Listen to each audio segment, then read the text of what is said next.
ॐ उत्त्यं चमसं नवं त्वष्टुः देवस्य निष्कृतम् अकर्त चतुरः पुनः। और विश्व निर्माता दिव्य गुणों वाले के उस नवीन चमस को निर्मित किया, फिर चार किया। यह मंत्र जो लिया गया ये ऋग्वेद के प्रथम मंडल के 20वां सूक्त है और 20वें सूक्त का यह षष्ठम मंत्र है। इस षष्ठम मंत्र के ऋषि हैं भगवान मेधातिथि महिवत कांड और इस मंत्र का जो मुख्य विषय है वह है ऋभवः अर्थात मेधावी जन और छंद है। इस षष्ठम मंत्र का जो छंद है वह है गायत्री और स्वर है षड्ज। तो यहाँ पर ये जो षष्ठम मंत्र यहाँ पर प्रारंभ हुआ है इसका यहाँ पर फुटनोट पढ़ के सुनाया जा रहा है। उसके बाद फिर अपन इसकी व्याख्या समझेंगे। प्रथम फुटनोट है, और उस विश्व निर्माता दिव्य गुणों वाले के उस नवीन चमस को निर्मित किया। उत अर्थात और, त्यम चमसम नवम अर्थात उस नवीन चमस को, त्वष्टुः देवस्य अर्थात विश्व निर्माता दिव्य गुणों वाले के,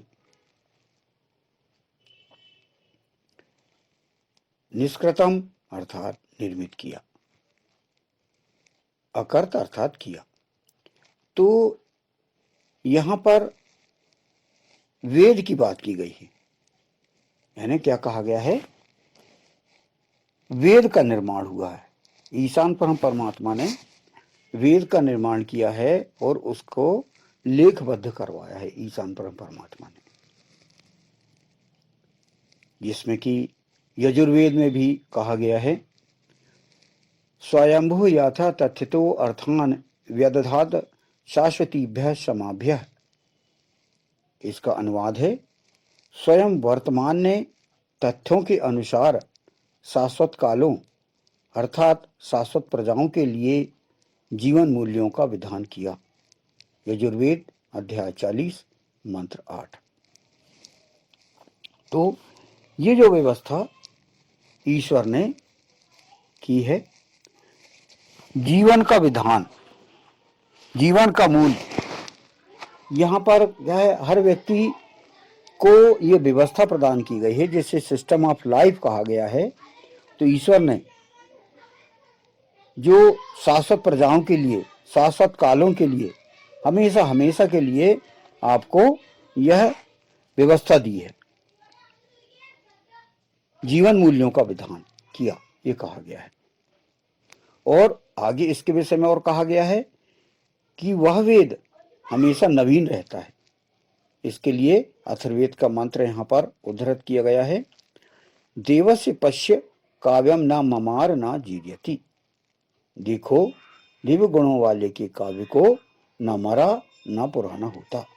अथर्ववेद कांड 10 सूक्त 8 मंत्र 32। यहाँ पर वेद का निर्माण ईशान परमात्मा ने किया है, ईश्वर ने किया है। ये इस मंत्र से हमको ज्ञात होता है। यहाँ कहा गया है फुटनोट में, और विश्व निर्माता दिव्य गुणों वाले के उस नवीन चमस को निर्मित किया। तो इस मंत्र में यही कहा गया है, ईश्वर ने वेद का निर्माण किया है। और यहां पर अगले फुटनोट में क्या गया, फिर चार किया, चतुरः अकर्त पुनः, अकर्त चतुरः पुनः, ये इस मंत्रांश में कहा गया है। अकर्त चतुरः पुनः अर्थात चार वेद। चार वेद कौन कौन से, ऋग्वेद, यजुर्वेद, सामवेद और अथर्ववेद। चारों वेदों का परिकथन ईश्वर के द्वारा किया गया।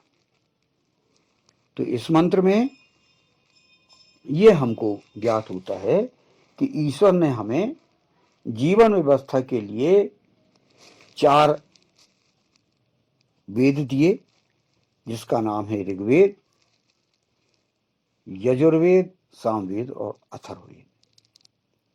तो इसमें पूरी जानकारी हमें मिलती है।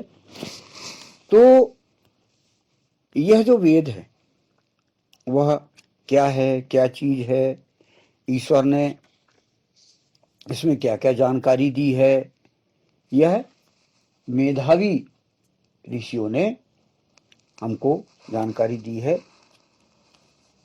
उसका यहाँ पर वर्णन किया गया है। इसमें कहा गया है संपूर्ण वेद में कुल 20,416 मंत्र हैं। वेद एक ऐसा ग्रंथ है जिसमें विषयवार कोई जानकारी नहीं दी गई है। जिस प्रकार हमारा जीवन विषयवार नहीं होता, उसमें सारी घटनाएं एक साथ घटती हैं तथा उनके लिए आवश्यक जानकारियों की जरूरत भी कभी भी पड़ सकती है। इसी प्रकार वेद मंत्रों में प्रदत्त जानकारियां भी विषयवार न होकर संपूर्ण वेद में पाई जाती हैं। फिर भी मोटे तौर पर हम चारों वेद खंडों की प्रमुख विशेषताओं को समझ सकते हैं। कैसे समझ सकते हैं? यहां पर वही बताएगी जिस प्रकार हमारा जीवन सभी घटनाओं को लेते हुए चलता है। कोई ऐसी बात नहीं है कि कोई भी एक घटना घटी बस उसके बाद फिर दूसरी घटना नहीं घटेगी। कई प्रकार की घटनाएं एक साथ चलती रहती हैं। तो विषयवार जिस प्रकार हमारा जीवन नहीं होता, उसी प्रकार विषयवार भी यहाँ पर ऐसा नहीं है। तो यहाँ वेद मंत्र का जो अवतरण है वो इसी प्रकार किया गया है। जैसा व्यक्ति का जीवन चलता है उसी प्रकार वेद मंत्र भी यहाँ अवतरित किए गए हैं। जैसे कि यहाँ कहा गया है कि 4 वेद, 4 वेद में है पहला ऋग्वेद। यह वेद सबका सबसे बड़ा खंड है। ऋग्वेद जो है वेद का सबसे बड़ा खंड है। कलिवर में यह संपूर्ण वेद का लगभग आधा है। ऋग्वेद में कुल 10,633 मंत्र हैं। ऋग्वेद पारिभाषिक ग्रंथ है, अर्थात परिभाषाओं का ग्रंथ कहा जाता है। इस सृष्टि तथा मानव जीवन हेतु आवश्यक समस्त जानकारियां पारिभाषिक रूप में ऋग्वेद में प्रदान की गई हैं, अर्थात परिभाषाओं का ग्रंथ है। पारिभाषिक रूप में ऋग्वेद में जानकारियां दी गई हैं।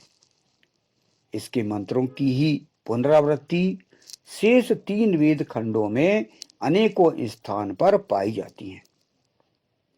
ऋग्वेद का प्रकाश इहलोक के प्रारंभ में भगवान अग्नि पर हुआ था, जिसकी साक्षी अनेकों ऋषियों ने दी है।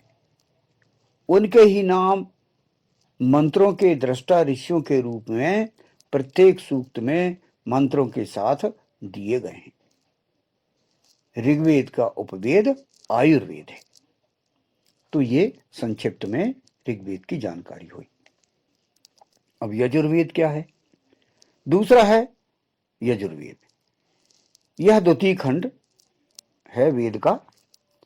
इसकी मंत्र संख्या कुल 1975 है। ऋग्वेद में जो परिभाषाएं दी गई हैं उनका व्यवहारिक पक्ष इस वेद खंड में प्रस्तुत किया गया है। सामाजिक एवं राजनीतिक व्यवस्था वेद के अनुसार किस प्रकार होनी चाहिए, यह वेद खंड इन जानकारियों से समन्वित है। यजुर्वेद का प्रकाश इहलोक के आरंभ में भगवान वायु पर हुआ था, जिसकी साक्षी विभिन्न ऋषियों ने दी है। यजुर्वेद का उपवेद धनुर्वेद है। तो यह हुआ द्वितीय भाग यजुर्वेद की जानकारी। अब है तृतीय भाग सामवेद। सामवेद वेद का तीसरा खंड है, जो कलेवर में सबसे छोटा है। इसकी मंत्र संख्या 1875 है। ऋग्वेद के अधिकांश मंत्रों की पुनरावृत्ति से यह खंड भरपूर है। माने ऋग्वेद के अधिकांश मंत्र इसमें दोहराए गए हैं, ईश्वर के द्वारा इसमें बार बार दोहराए गए हैं, जिसे पुनरावृत्ति कहा जाता है। वेद में प्रमुख रूप से प्रेम या करुणा पक्ष पाया जाता है। गीत संगीत का भी इस वेद खंड से संबंध है। इहलोक के प्रारंभ में इसका प्रकाश भगवान आदित्य पर हुआ था, जिसकी साक्षी विभिन्न ऋषियों ने दी है। गांधर्व वेद इसका उपवेद है। तो सामवेद का उपवेद जो है वह है गांधर्व वेद। तो यह हुआ सामवेद तृतीय भाग, इसका परिचय। अब इसका चौथा भाग, पहले हमने समझ लिए ऋग्वेद, फिर यजुर्वेद, फिर सामवेद। अब चौथा भाग है अथर्ववेद। यह वेद का चतुर्थ खंड है, जिसकी मंत्र संख्या कुल 5933 है। वेद का एक पाठक अथर्ववेद तक पहुंचते पहुंचते काफी परिपक्व मानसिकता पा चुका होता है। अतः इस वेद खंड में मानव जीवन का वैज्ञानिक पक्ष प्रस्तुत किया गया है।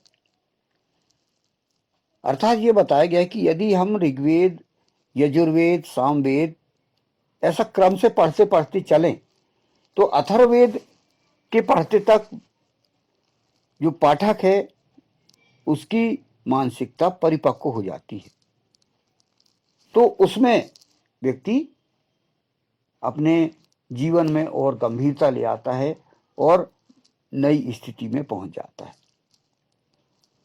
मानव शरीर एक अद्भुत वैज्ञानिक यंत्र है, जिसके माध्यम से एक सामान्य मनुष्य अवस्थात्मक उत्थान करके कैसे कैसे महान और आश्चर्यजनक वैज्ञानिक कार्य कर सकता है, यह जानकारी इस वेद खंड में प्रमुखता से दी गई है। इहलोक के आरंभ में भगवान अंगिरा पर इस वेद खंड का प्रकाश हुआ था, जिसकी साक्षी अलग से अनेक अनेक ऋषियों ने दी है। तंत्र ग्रंथ अथर्ववेद का उपवेद है। अर्थात इस ग्रंथ, चतुर्थ ग्रंथ अथर्ववेद का जो उपवेद है वह है तंत्र। वर्तमान समय में विश्व में जितने ग्रंथ व धर्ममत पाए जाते हैं तथा जो भी ज्ञान विज्ञान आज पाया जाता है, वेद उन सब के मूल में है, अर्थात उनका जनक है। फलतः वेद के महत्व को आज पूरा विश्व स्वीकार करता है। हम सबके आदि पूर्वज भगवान मनु ने कहा है, वेदो अखिलो धर्म मूलम, वेद अखिल धर्म का मूल है। मनुस्मृति 2 अध्याय 6 श्लोक। फिर भगवान बुद्ध ने कहा है सुत्त निपात में, उनका जो ग्रंथ है, समम समादाय वतानि जंतु उच्चावचम गच्छति संजसत्तु विद्वाचा वैदेही समेच धम्मम न उच्चावचम गच्छति भूरि पंयो। यह सुत्त निपात 292 का श्लोक है। इसका हिंदी अनुवाद है, अपनी इंद्रियों के अधीन होकर अपनी इच्छा से कुछ काम तथा तप करते हुए लोग ऊंची नीची अवस्था को प्राप्त करते हैं, किंतु जो विद्वान वेद को प्राप्त होकर धर्म का ज्ञान प्राप्त करता है वह भूरि प्रज्ञ इस प्रकार डमाडोल नहीं होता। तो ये सुत्त निपात में यह कहा गया है भगवान बुद्ध के द्वारा। अब गुरु ग्रंथ साहब में क्या कहा गया है इस वेद की महत्ता के बारे में? असंख्य ग्रंथ मुख्य वेद पाठ। हिंदी अनुवाद इसका बताया गया है, असंख्य ग्रंथों में भी मुख्य वेद पाठ है। जपुजी जो ग्रंथ है, जपुजी 17वां श्लोक है इसका। तो गुरु ग्रंथ साहब ने भी ये कहा है कि जो अनेकों ग्रंथ हैं, असंख्य ग्रंथ हैं, उनमें से मुख्य जो है वेद पाठ प्रमुख रूप से आवश्यक है। तो वेद की महत्ता के विषय में हमें वेद में ये जानकारी मिलती है। तो यही इस मंत्र में कहा गया है। ईश्वर ने, परम परमात्मा ने यहाँ पर पूरी जानकारी दी है। कहा गया कि विश्व निर्माता दिव्य गुणों वाले के उस नवीन चमस को निर्मित किया, फिर चार किया। यही इसका हिंदी अनुवाद है, और जो कि मूल मंत्र क्या है? उत्तम चमसम नवम त्वष्टुः देवस्य निष्कृतम अकर्त चतुरः पुनः। तो इस मंत्र को हम इस प्रकार अच्छे से सुन सकते हैं, समझ सकते हैं, और वेद की मूल जानकारी हम इस मंत्र से हम ले सकते हैं कि वेद में किस प्रकार का यहाँ पर महत्ता बताई गई है। इत्युंशः।